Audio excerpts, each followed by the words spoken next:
Muy buenas tardes a todos. Hace un poquito más de un mes, o menos de un mes, perdón, presenté un programa con ustedes sobre adicciones, sobre lo que era la retroflexión y lo que era Gestalt. Y el día de hoy, algo que para mí es sumamente importante, en lo que yo me he especializado, es en la tercera fuerza de la psicología. De hecho, el tema que hoy voy a presentar es sobre la tercera fuerza de la psicología y voy a explicar un poco en relación a lo que es primera y segunda fuerza. Entonces, comenzaré. Por favor, me pasan la siguiente imagen. Me pasan, por favor, la siguiente imagen. Sobre fuerza. Entonces, mi tema es la tercera fuerza de la psicología y sus principales exponentes. Mi nombre, soy el maestro Gonzalo de Jesús Arce Ramírez. Tengo el grado de maestro en desarrollo del potencial humano. Soy licenciado en psicología.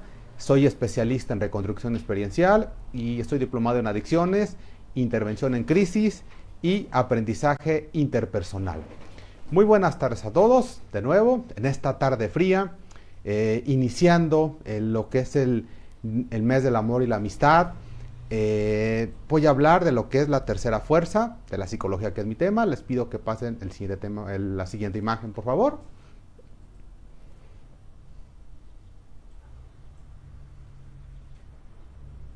Muy bien. La primera fuerza, segunda fuerza.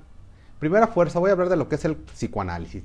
El psicoanálisis tiene su origen en el concepto europeo a través del padre de la psicología del psicoanálisis, Sigmund Freud, nacido el 6 de mayo de 1856.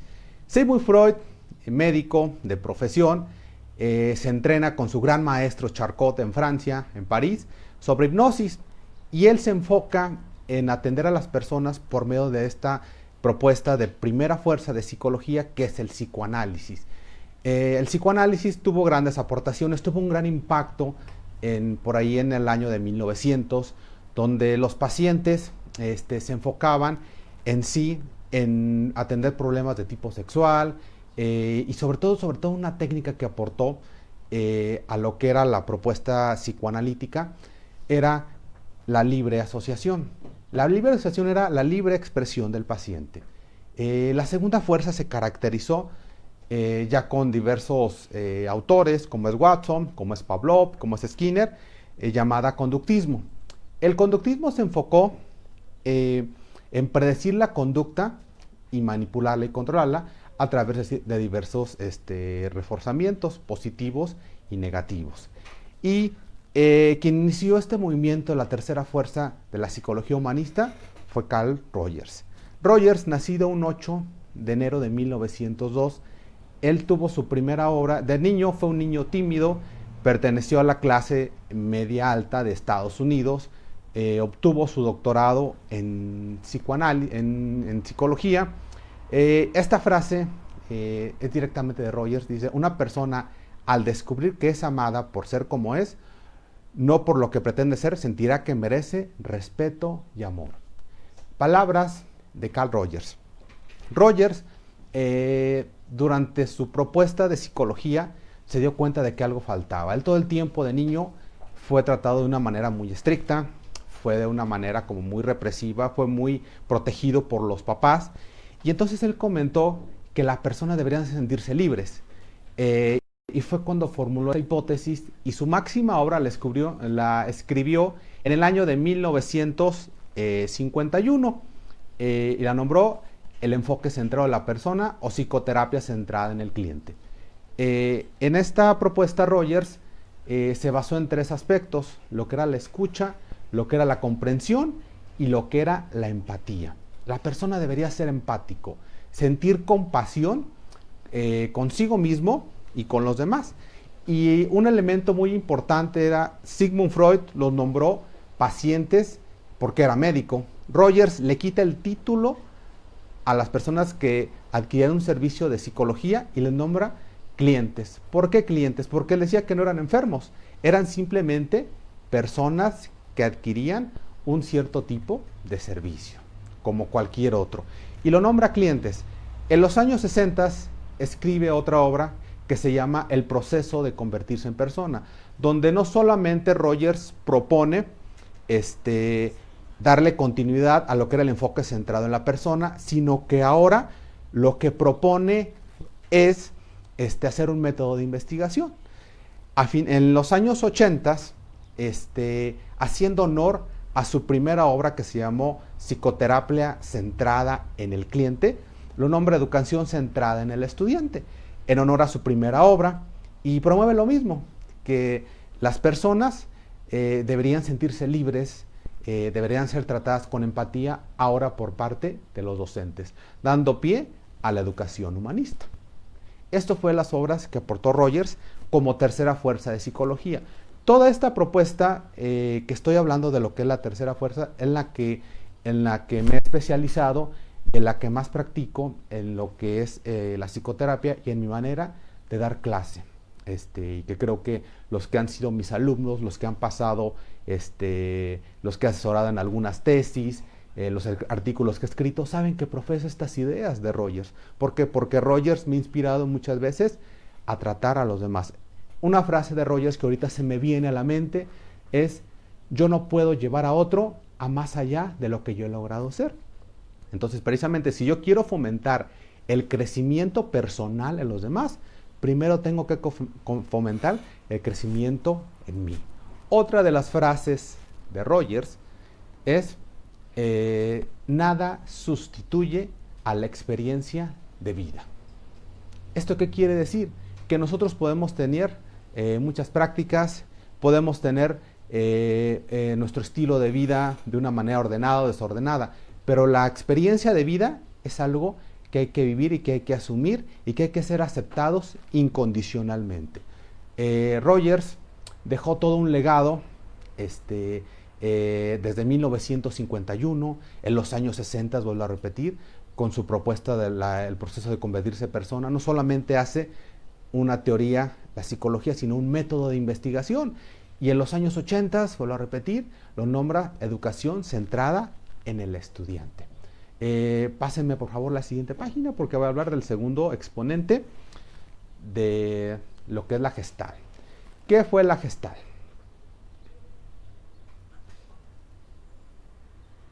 Pasen por favor la pantalla. Excelente. Fritz Perls, nacido el 8 de julio de 1893.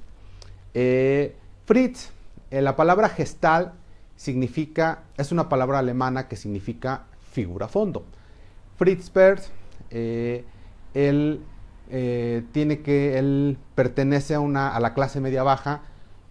Su papá era un humilde vendedor de vinos. Él es judío y se dedica a dar clases. Él es médico. Se casa con su esposa Laura Posner, su gran compañera de vida. Tienen que huir de la Segunda Guerra Mundial y del Holocausto por ser judíos, y se van a vivir a Johannesburgo. Y en Johannesburgo ellos obtienen por ahí, durante este proceso, se forman como psicoanalistas, empiezan a ejercer como psicoanalistas y llevan una vida cómoda, llevan una vida aburguesada, durante este proceso de lo que pasaba la Segunda Guerra Mundial. Cansado de esto, Fritz Perls se encuentra precisamente con el budismo, se va a Estados Unidos y se encuentra con lo que es la Gestalt.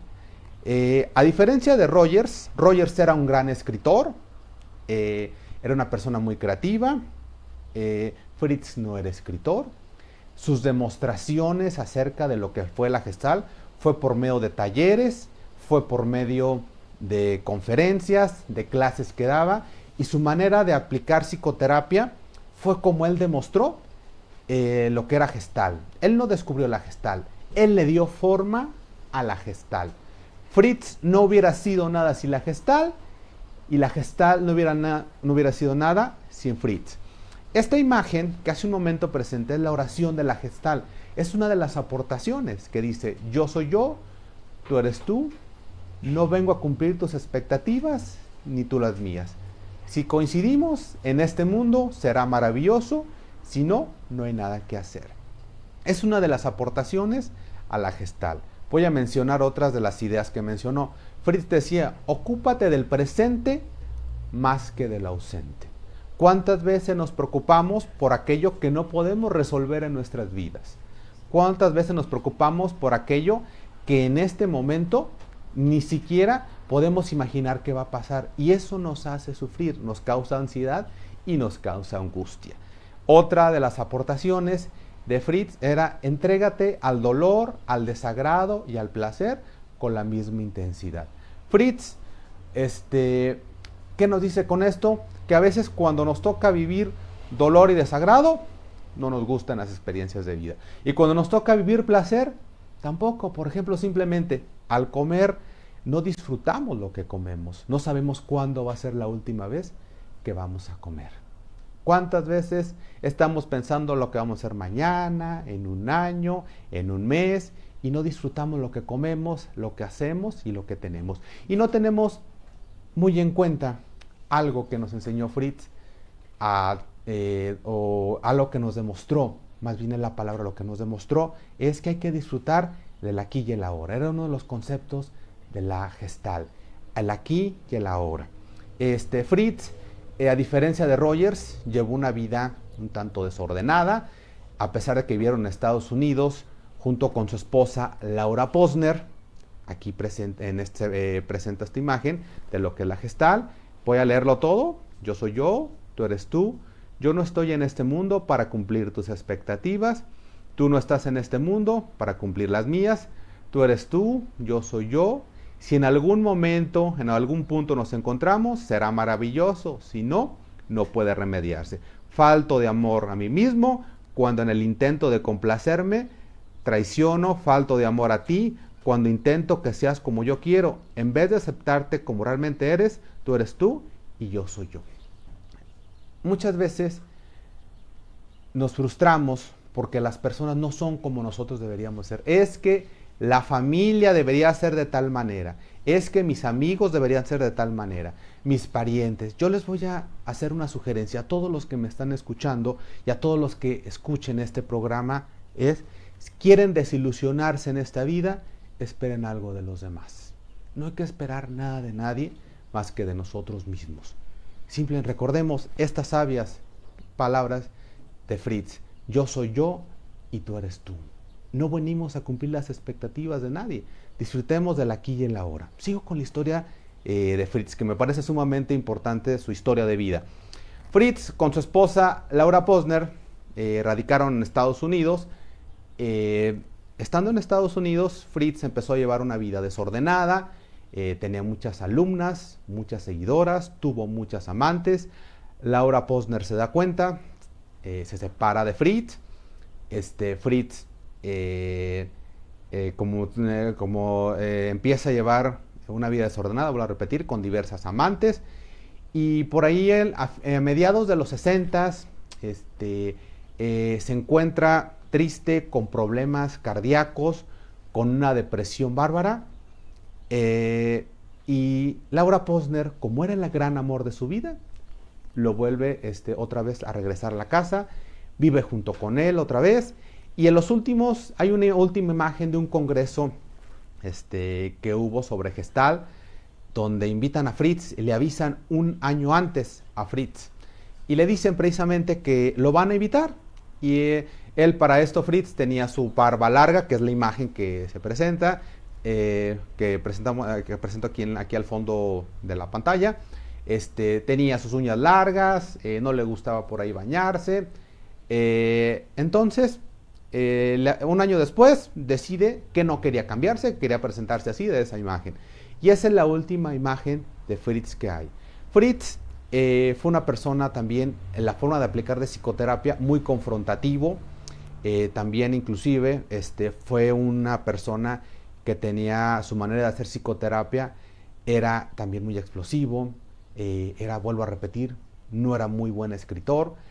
Su legado fue porque algunos alumnos hicieron libros, hicieron algunos artículos en honor a su maestro. Y hay biografías escritas por otras personas, pero no por el mismo Fritz. Fritz no era escritor, pero más sin embargo tuvo grandes aportaciones a lo que fue la Gestalt. Vuelvo a repetir como hace un momento. La Gestalt no hubiera sido nada sin Fritz, y Fritz no hubiera sido nada sin lo que es el enfoque Gestalt.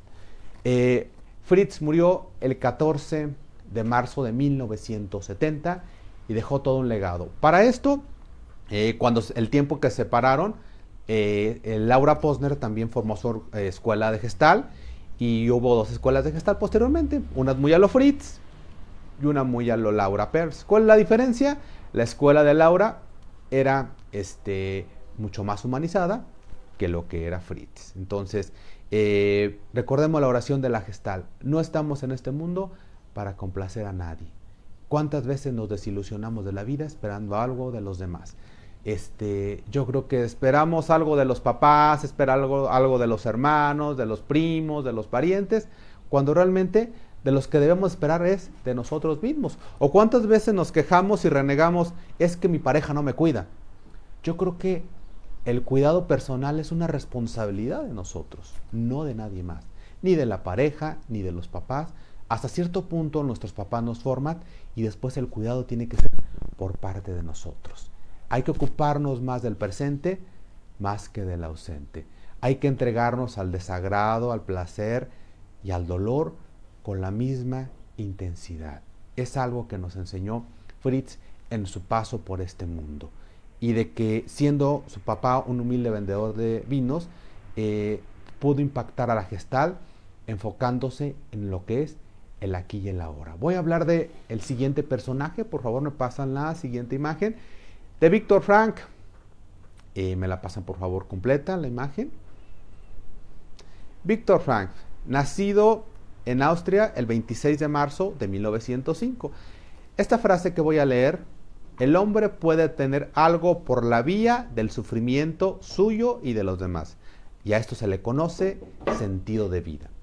Viktor Frankl desarrolló el método de psicoterapia llamado logoterapia. ¿En qué consiste la logoterapia? ¿Cómo nació? Él era un médico, le tocó el holocausto de la Segunda Guerra Mundial. Él pierde a su papá, pierde a su mamá, pierde a su esposa y estaba preso en un campo de concentración, y él decía precisamente, todo el tiempo creyó que su vida tenía un sentido. Decía, las personas que entran aquí al campo de concentración entran derrotados, con la idea de que ya no tiene sentido su vida. Y él decía, mi vida tiene un sentido. Mi vida tiene un sentido a pesar de todo lo que estoy viviendo. Y cuando se dio cuenta, precisamente esto lo nombró logoterapia. Y él donde pudo escribir sus memorias, todo lo que vivió en el campo de concentración, fue lo que lo hizo formar lo que era la logoterapia de Viktor Frankl. Entonces, después de que sale libre en 1945 del campo de concentración, se va a Estados Unidos y obtiene trabajo en una universidad de Estados Unidos y escribe su libro, El hombre en busca de sentido. Y me pueden volver a pasar la imagen, por favor, otra vez. Esta frase que voy a pasar, el hombre puede obtener algo por la vía del sufrimiento suyo y de los demás. A esto se le conoce como sentido de vida. Esta frase viene en el libro El hombre en busca de sentido, donde precisamente estando en un campo de concentración todos los días enfrentarse a la muerte, no sabía ni siquiera si iba a terminar el día, si lo iban a extinguir por ser judío los nazis, todos los días se enfrentaba. Y entonces él decía, mi vida tiene un sentido, y a eso lo nombró logoterapia.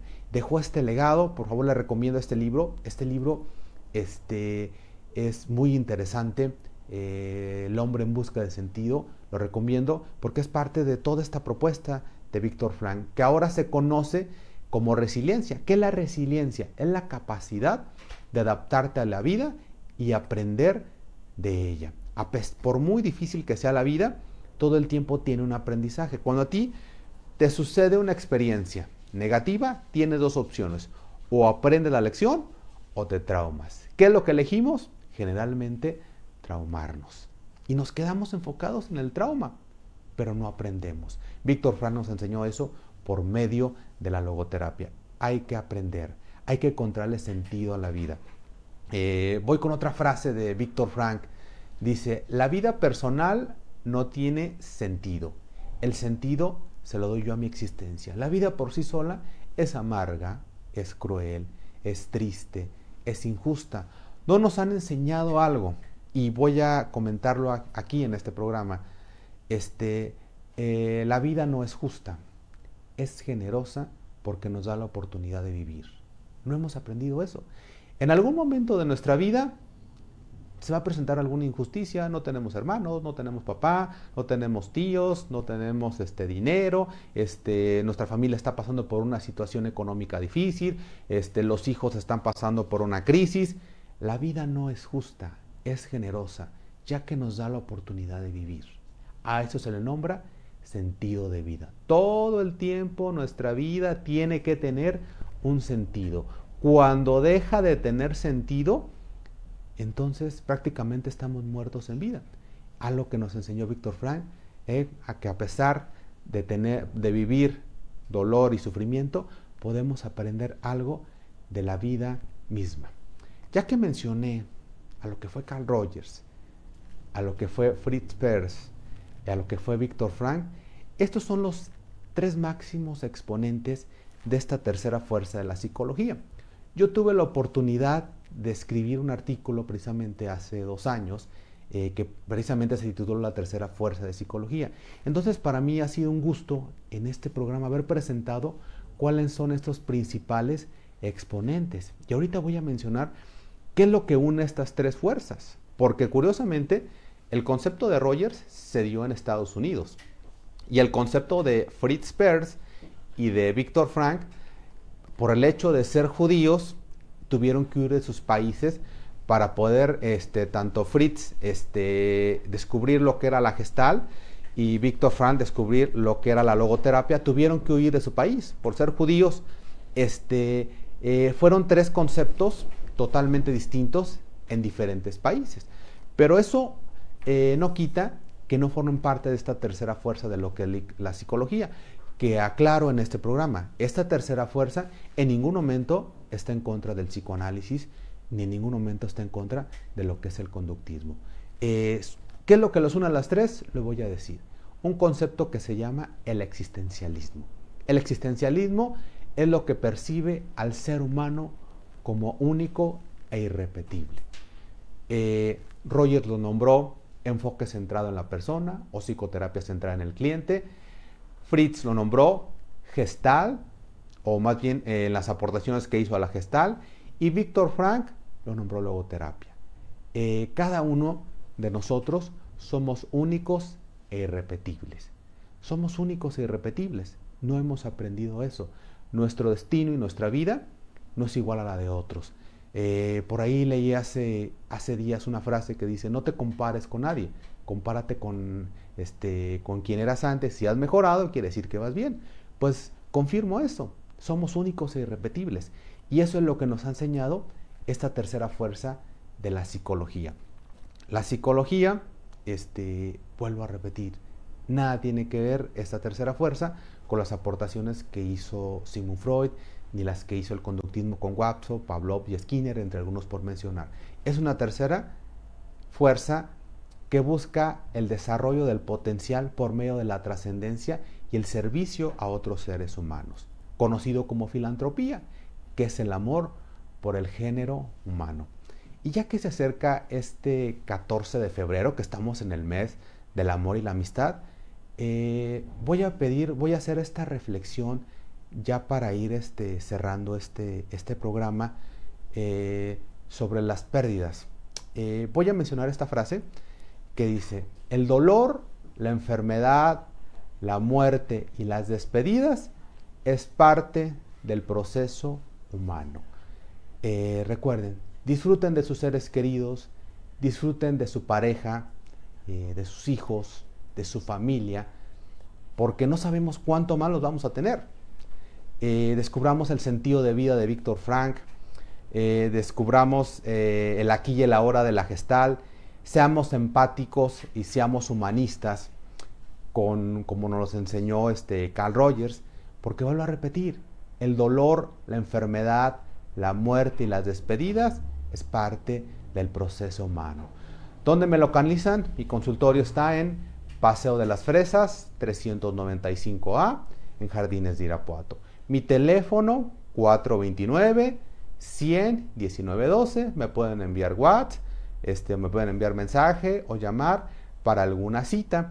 Muchísimas gracias a todos. Pásenla bien.